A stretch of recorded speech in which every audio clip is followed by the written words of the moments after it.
Welcome to Inside Out, Mental Health at Work and in Life, where we explore how the pressures of everyday living intersect with emotional well-being and what we can do to reclaim our peace, purpose and agency. It's Financial Wellbeing Month, a time to shine a light on the everyday realities of money, mental health and everything in between. The truth is, this isn't about spreadsheets and savings accounts. It's about safety, choice, and the right to live without the constant hum of financial anxiety in the background.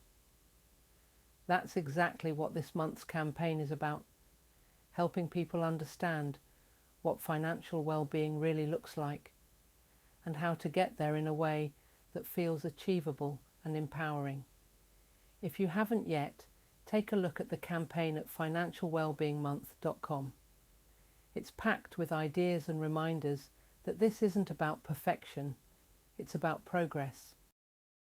And let's be honest, April is no one's favourite month when it comes to finances. Here in the UK, it's a time of year that brings a familiar wave of bill increases. Council tax goes up, water bills rise, car tax renewals.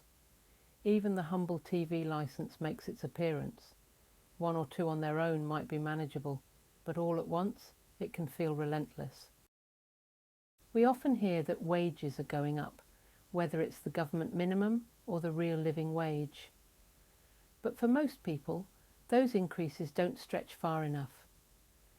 They're swallowed almost immediately by the rising cost of living. It can feel like running on a treadmill that's speeding up, even as you try your hardest just to stay in place. So what can we do realistically? Not miracle cures, not overnight transformations, but real, consistent actions that help us feel more in control. The most powerful habit you can build, hands down, is checking your budget regularly, not just in a crisis and not just at the start of the year. I'm talking weekly if possible, at the very least monthly. Know what's going out, know what's coming in. Take 5 minutes to check for things you no longer use or never really needed in the first place. Subscriptions are the worst offenders, a few pounds here and there, but they stack up fast. Cut them. Reclaim that money for things that actually matter to you. And if you're using a banking app, try switching on those roundup features, the ones that squirrel away a few pennies every time you spend. It might feel small, but those pennies build up. They create space, a buffer. Just make sure you don't dip into it at the first sign of temptation. Label it as savings, label it as peace of mind, and stick to it. Bring your family in on the plan. A note on the fridge with agreed treats for the month can be surprisingly powerful. That shared accountability, that reminder of what you're all aiming for, it helps stop other costs creeping in. Comparison, by the way, is the enemy of financial well-being. Stop measuring your life by what other people post or purchase. So much of what we're sold is hype, marketed dreams backed by debt or smoke and mirrors. Choose conscious spending. Choose meaningful living. Try this too. Have a spend-free week every few months. Just 1 week. No extras. No impulsive purchases. See how it feels. It's not about going without. It's about proving to yourself that you don't need all the noise. And don't forget, if you're employed, claim your expenses. It's easy to put it off or feel like it's not worth the hassle, but that money is yours. Reclaim it. One more idea.